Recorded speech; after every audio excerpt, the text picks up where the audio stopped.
Okay, I'm going to do a video here that goes over started dogs and getting them acclimated and transition from their life here at our facility to your place and what you want them to do.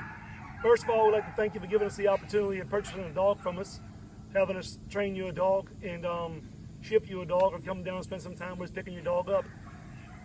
The very first thing that you're going to want to do with your dog is to make your dog think that he just went to Disney World. Whenever this dog first transitions, if you pick him up at the airport, I would not take him out of the crate. I'd put him in the back of my truck or the back of the vehicle in his crate that we flew him to you in, and I would get him home in my backyard, and I would go straight to some tennis balls. I'll play with the tennis ball of that dog and let that dog think that you're the funnest person on the planet. You don't want 5 people to overcrowd that dog when you first take him out the crate, because when they first come out the crate, they're going to look around and they're going to think, oh God, where am I at? What's going on? So you just want to bounce the ball around for him. Play with him, bounce the ball, play with him, bounce the ball, play with him. And you're going to want to do this anywhere from 3 to 4 days. Some dogs may only need 2 days.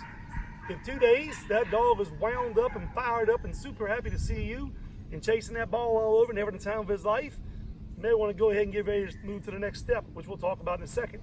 If that dog after 3 days is still kind of looking around going, hey, you know, who are these people in this place? Kind of smells funny and I'm not sure what's going on here. We'll bounce that ball around a couple more days. Let that dog warm up and loosen up. You don't want to loosen a dog up for 2 months. This should take anywhere from 2 to 4 days. When you're doing this, just sit down on the ground. Don't make him sit. Don't make him heel. Don't make him stay. Don't try to give him any commands. His only rule is he's got to bring that ball back to you. So by sitting on a bucket or on a stool, sitting on the back patio, sitting in the grass behind your house, rolling that ball and playing with him over and over, that's just going to show that dog that you're his friend. So whenever you come down, if you come down here and pick your dog up, when you leave here with your dog, these handlers are going to try to get you and your dog pushed as far along as possible through the training the dog knows. On your drive home, we've had people drive from Washington, we've had them drive from Canada, California, all over the country here to pick up dogs. And I think that's a great thing if you can spare the time to do that. When you do that on the way home, I recommend you have a tie out of some sort, a small tie out that you can get from a small dollar store, Family Dollar, and a 10, 12-foot cable, so that on your way home, when you stop at rest areas and all, you can tie your dog out under a shade tree, put a little bit of water and food out there. Most of these dogs are not going to eat on the way home. Most of them's not going to drink the water. Most of them's not going to go to the bathroom. If you're driving and you got a 6-hour or a 12-hour or 14-hour ride, or even if you stay in a motel room overnight, their routines changed up a good bit. So they're not just going to act like, hey, I've been traveling with you for 4 years. So don't be alarmed if it takes until the next day when your dog gets home before they go out, go to the bathroom, and eat their food and actually relax some. If you try to walk these dogs at a rest area, they're going to walk next to your left leg for 5 miles. They're not going to the bathroom. They have been walking and sitting at heel for months when they leave here. So their main thing to do is to walk and pay attention to their handling when they're out. That's why a small tie out under a shade tree, so that you can back off and watch them from 20 or 30 yards away. Maybe read the news on your phone, you know, read a magazine, sit in your vehicle, watch them out of the air conditioner for a minute. Just let the dog relax. It might take them 20 minutes or so. Some of them's going to go to the bathroom, but most of them's going to sit there and watch you. But if you walk them around at a rest area on the drive home, they're not going to the bathroom. So I want to take a little dog real quick, and we're going to bounce and play with some tennis balls for a minute here. And I'm going to show you a couple things, believe it or not, that I see when people come down that they do with these dogs that kind of throws them off a little bit. So follow me over here. So this little puppy here is just getting into obedience training. So whenever we bounce and play with these balls, a lot of people come and they want to rear back and throw the ball 50 yards. Well, there's usually other handlers here training. So we don't rear back and throw the ball hard. A lot of times the dog's going to get right in front of you and look at you. And if you rear back and throw that ball, most of the times he's not going to see it. Can he get used to that? Sure he can. But in the beginning, I would just pet that dog, bounce that ball right there in the ground. And it's not about throwing that ball 50 yards. It's about engaging with the dog and having fun. So It's not about going 100 yards.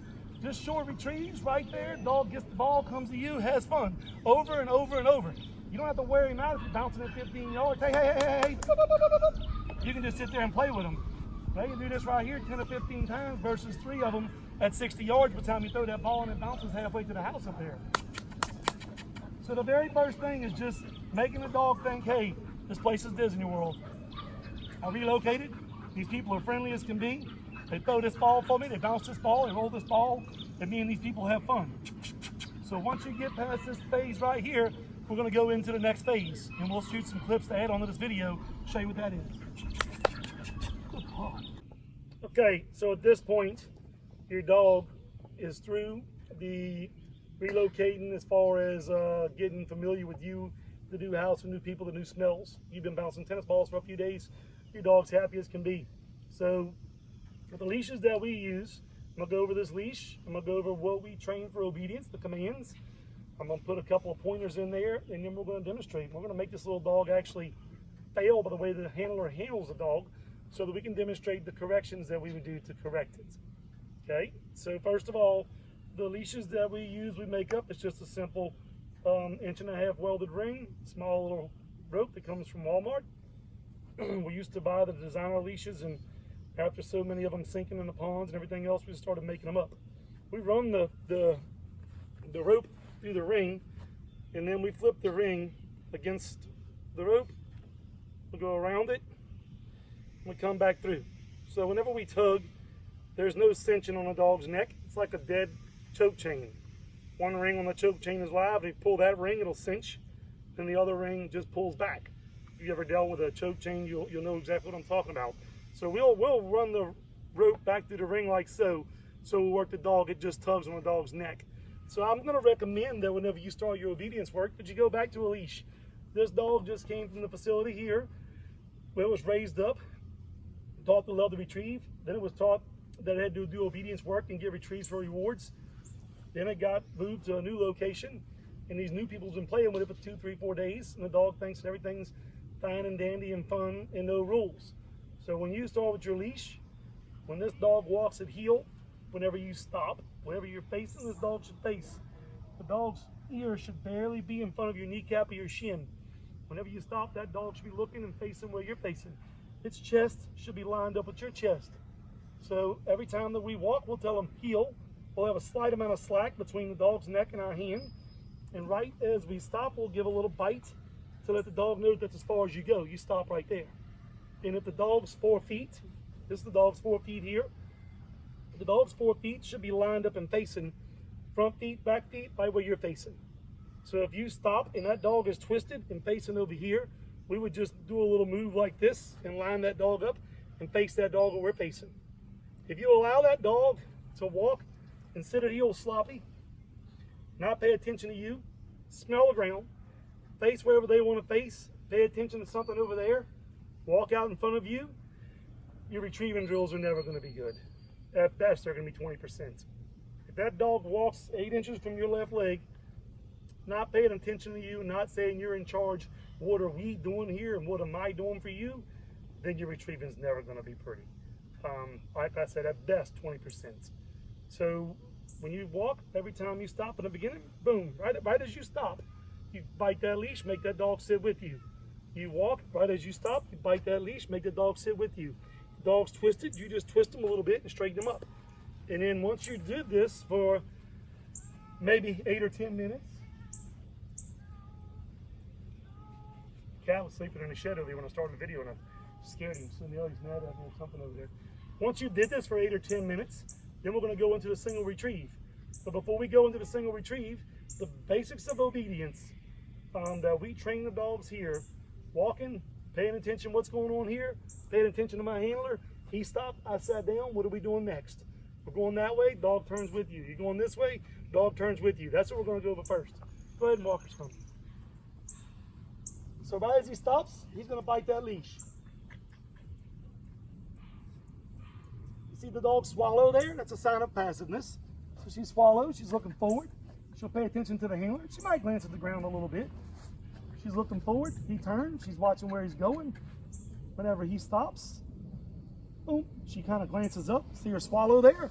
So as he turned to the right, the dog glanced to the left a little bit, then checked right back with him. Behind me, there's the cameraman. Behind the cameraman, 80 yards, there's another dog and handler. So she's kind of observing what's going on, but she's really paying attention to the handler. She's walking with him. If her nose goes down, he's just going to bump the lead up. If she gets too far out forward, he's going to bump her back. Okay, so this time do a circle. And I'm having him stop facing the camera, stopping facing the camera so that you can see him and the dog lined up. Whenever you stop this time, twist a little bit. He's going to fail. He's going to mess up this time. Then he's going to correct the dog. So whenever he stops, if he stops real quick like, and the dog is there, he's going to step over, step forward, and pull the dog forward. If she's a little bit too far behind you, this time stop and twist towards her a little bit.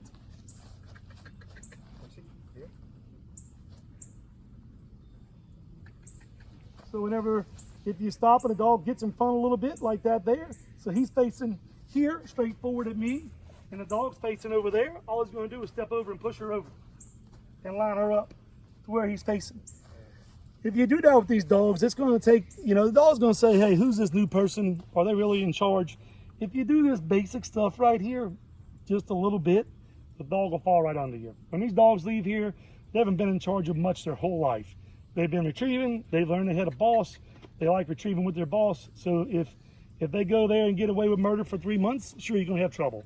But if you just give them a couple days of chasing a tennis ball and having fun, then go into this should come very easily. So next is the retrieve. Face her out this way out here. When you do your retrieves in the beginning, I would use my leash at first. So as he goes to throw the dummy, there's 2 times the dog may try to break on you. And them 2 times are going to be right as the dummy leaves your hand and right as the dummy hits the ground. So in the very beginning, right as you go to throw the dummy, say sit. Right as the dummy goes hit the ground, say sit. After it hits the ground, give it a second or so, send the dog. We usually send them on their name. If their name starts with an S, we usually send them on fetch. So we don't want them to get confused telling them sit, sit, sit, then Sam to retrieve. So we'll let you know what we're sending the dog on, but you should do this over and over. And in the beginning, with these basic dogs, the video will continue on for the people that got premium started dogs, but for the basic dogs, all you want to do is a single retrieve. Walk them, do them short, over and over and over. The dog has to learn the way you say their name. The dog has to learn what body language you're going to use, if you're going to use any at all. The dog's going to learn how fast you walk, how you twist, how you turn, a lot of things. So you do these singles over and over at 15, 20 yards, and I would do them for 2 or 3 days before I took my lead off the dog. When you take your lead off of it. When you take the lead off of the dog, you're going to do the singles. Let's fire up and let's see if we can't make her break. Now, we've taught these dogs no. So if they break, we can tell them no. They should stop and reset at heel. So he's going to walk with her, pet her, and fire up. See if he can get her to break. See her get that extra tail wag. See him teasing her. Watch here. Let's see if he can make her break. No, no, no. So she made almost of that dummy, and she stopped and came back.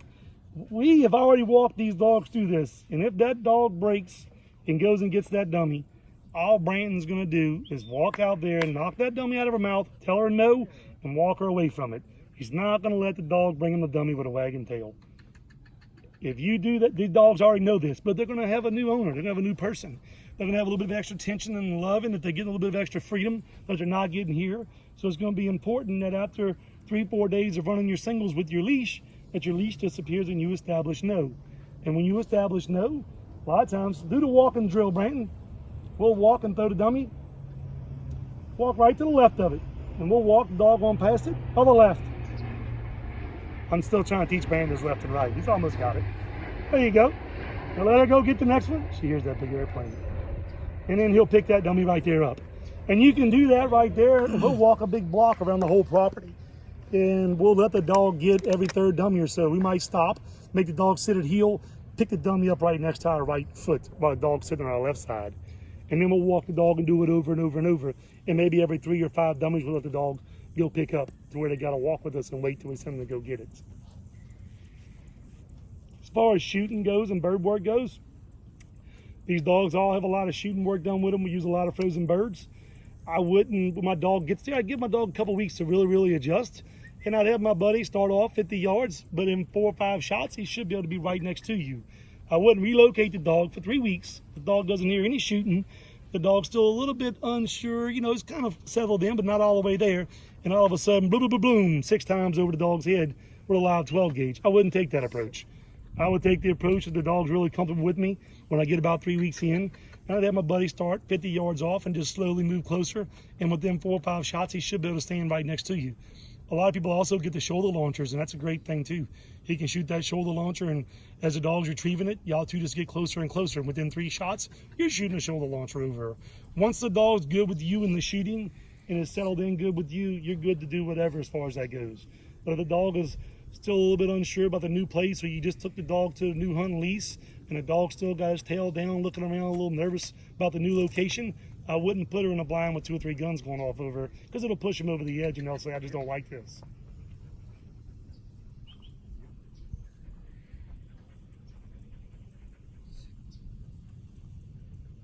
That's good.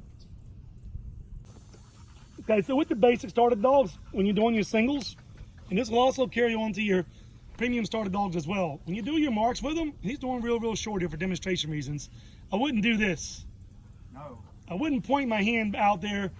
When a dog gets older, 2 and 3 years old, and you got 2 down, and you've done this with him 1,000 times, that's fine. In the beginning, I'd line him up to it. Line your chest and his chest up and send him to it. When you go selecting what side of the double you want, this will be really helpful. And when you go to telling him back, this will be helpful to get a decent line out of him. As he gets older, and you want to use just your hand, that's a little bit different. Whenever they're younger, I would line the dog up. And that will help you to make sure the dog's going to go to the dummy that you want him to go to, instead of just trying to be selective with your hand.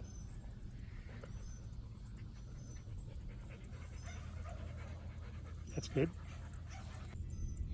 Okay, so it's hot out here, so we went ahead and switched dogs. We're going to show you. Whenever you go to the premium started dog, after you put a couple days in of running your singles, you're going to do singles in 2 different spots.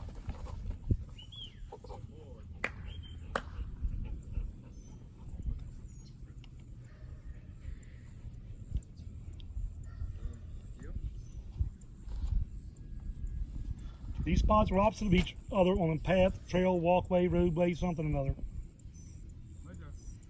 And this is just going to establish that the dog's going to go and complete 1 retrieve before he does the next retrieve.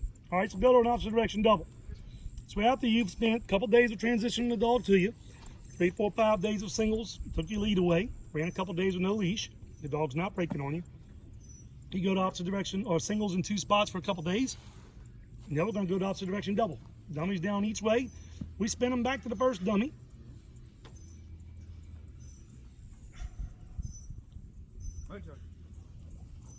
Dog's going to go out, come back, complete the first retrieve. Get ready right here that dog doesn't try to haul butt around you and go to that second dummy. Go pick up the other dummy and switch on you. This establishes that you go where I send you, and it also establishes that you complete 1 retrieve before you complete the next retrieve. And we just call it an opposite direction double. So 2 dummies are down at once, they're in opposite directions. I'm going to send you back to the first one. You're going to get it and complete the retrieve before we do anything else. And after that, you're going to do 2 or 3 days of opposite direction doubles with planted back commands. So you start off with a dummy down each way.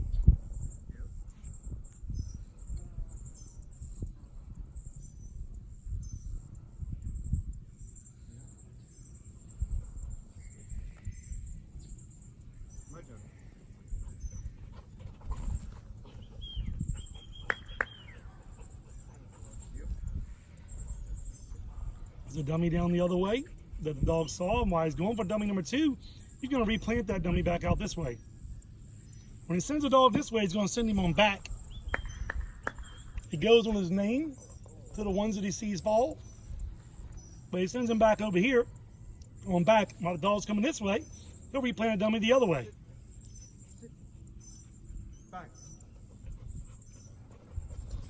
And you don't have to worry about doing this at far at first. 15 to 20 yards over and over and over. So your routine's down good, and you just add some distance to everything.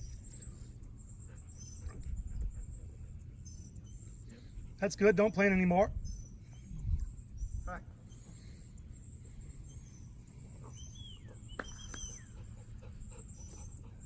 Okay, walk him over to the corner. Let's do a same side double here. So the next thing he's going to do is going to put the doubles on the same side where he faces the middle. About like shooting a double out of a duck blind or sitting on a dove bucket in the field on a hay bale. You're sitting there, you're facing forward, dog's facing forward, the dummy down each way. Notice he's going to put the left dummy down first. And once again, it's 105 degrees. We're in the middle of August right now, so we're not worried about long range. We're trying to do demonstration purposes. Go ahead and put 2 down, Brandon.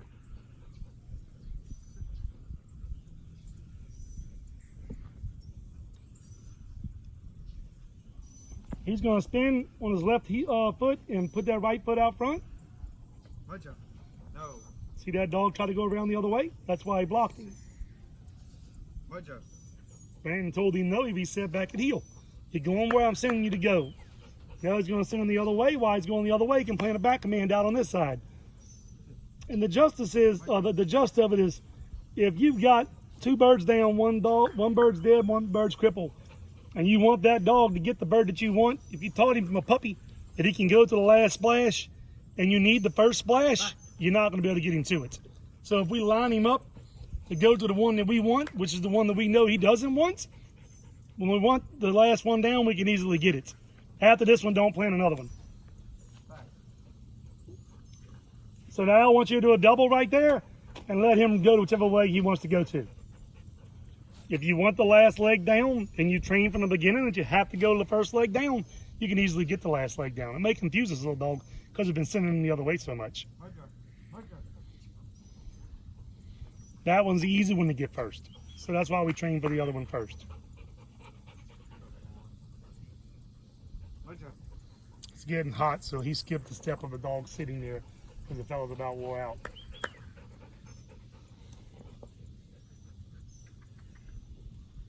Okay, so on your premium started dogs on the water work, I'd start them off with a single and 2 spots.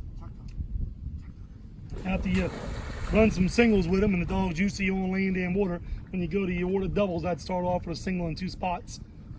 And all this does in the beginning is help the young dog keep his confidence up. Instead of trying to throw him a curveball, something that he can't run, you do stuff with him for a little while that he can run over and over real confident, real easily.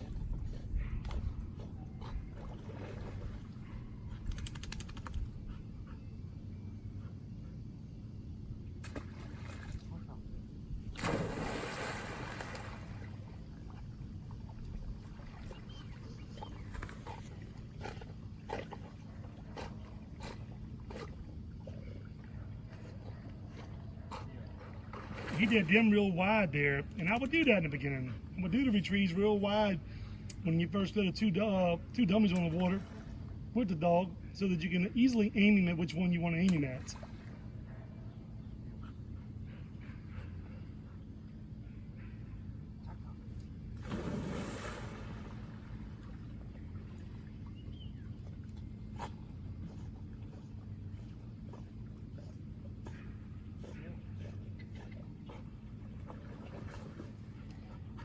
Time of the year, I would also dictate how long I run my dogs for. Right now it's August, about the 15th, and it's hot. Our heat index is well over 100 today. So we're not trying to have these young dogs run longer ranges and get tired and hot and miserable. Go ahead and put them a little farther, Brandon, and let's plant a back command on this one. Whenever you're getting 2 dummies down at short range like that at a good angle, he's going to put 2 down now, and then he's going to go into a planted back command. You also have to watch your dogs whenever it starts to drop into the wintertime, depending on where you're at, when you get your dog, the age of the dog, and everything else.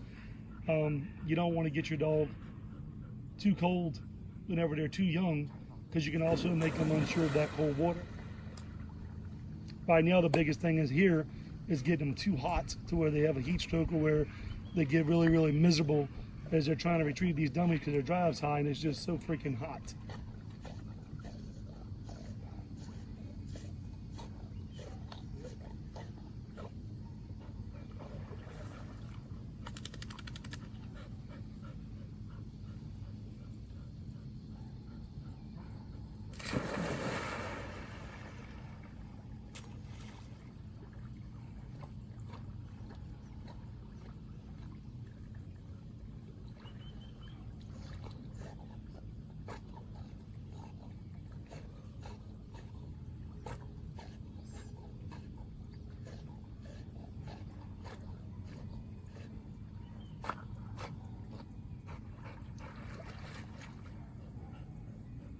And when you're running your dog, I would, right now for demonstration purposes, we're doing retrieve, retrieve, retrieve, retrieve. I would mix me in a good bit of obedience. Don't plant that. I would mix in a good bit of obedience work between my retrieves. Just kind of showing you the routine. Get the dog used to seeing two different items fall. Getting the dog used to you lining them up with which one you want. Getting the dog used to being steady. Getting the dog used to returning and completing one retrieve before he does the next retrieve. And at the end of your sessions, give them a little bit longer single, Brandon. You stretch your singles out a little bit at the end of each session, and that's all you do. Before you know it, you can have these dogs running these drills as far as you want. You can get buddies to help do your marks. You can have them running these doubles at 100, 150 yards and going on back as far as you want to planted dummies. It just depends on how far you want to go with it. But in the beginning, getting the dog used to you and the relocating, the short range routine and repetition over and over and over is what's going to keep his confidence high and give him confidence in you and him together. That's what's going to help y'all be a better team.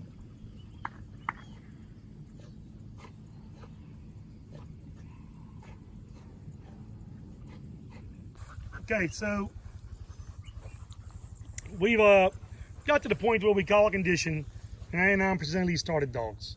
And what he's doing there, he's just demonstrating. Whenever we call a condition them, we use the leash. When we pull that leash, we touch that button. When he shakes his hand, simulating touching that button. That dog gets out front, he touches that button. That dog gets pulled of the leash, he touches that button. When they go home, they'll be very familiar with the button. They'll be very, very familiar with it. And most of these dogs will operate on a 1 and a 2. We use the button for two main things: out front and nose on the ground. Whenever we get these dogs, we're walking them for a month, month and a half. They're understanding their obedience. We're running opposite direction doubles with them, or we're doing basic singles with them for a while, and they're understanding it. We'll a lot of times go to that button and polish up so the dog understands that when he puts his nose to the ground, besides the handler pulling the leash, or even when the leash disappears, he can touch the button. We don't want the nose on the ground because the dog will start meandering and venturing on us and exploring as we're trying to walk and do the work. We don't want the dog out in front of us because whenever we stop, the dog needs to be next to us and not in front of us. So that's the two things we would use the button for, and they'll be very familiar with the button. I've also got a video that goes over the collar that we use and all the instructions on the collar as well.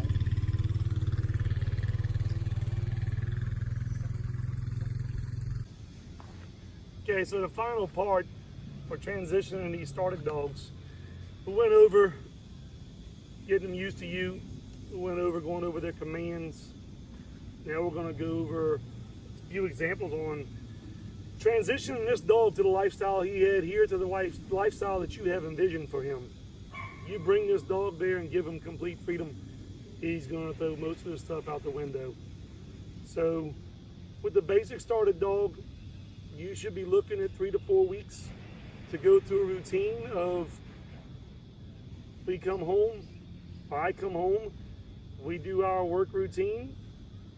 You are contained of some sort.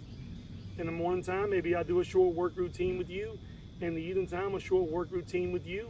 When you get to the end of the second week with your basic started dog, a little bit of freedom, hanging around the house and all. And as you move into the third week, more and more freedom. And by the end of your fourth week, you should be able to have that dog to where you're working him, giving commands, and you're going over what the dog is supposed to do as far as living with you and being a part of your household and your family. Now, the biggest thing to remember is that if you do the household and part of the family first, he's going to make the retrieving rules a little ugly. So I would make sure that I did my work stuff first. The dog understands that he works with you and you're the new person in charge. And then I would go over the household part of things. If you're going to have a premium dog, I would spend a little more time because you've got to go over 2 or 3 more retrieving drills. So I'd pitch your 4 to 5 or 5 to 6 weeks. In a nutshell, if you just do it for a week or a week and a half and start to introduce a bunch of freedom, you're going to hit problems. There's no two ways about it. If you do it for 4 to 6 weeks and start to introduce your freedom, your dog's going to listen and respond to you that much better and that much smoother. If you've got a dog that's crate trained, we also have videos that go over crate training procedures and how we do the crate training and get you used to the dog used to the crate training. We've got platform videos and all sorts of videos that we can share with you if we've done certain training with your dog so that your dog can understand and you can understand how we got your dog to that level and how to get your dog to perform them certain commands. And once again, thanks for giving us the opportunity and purchasing a started dog from us.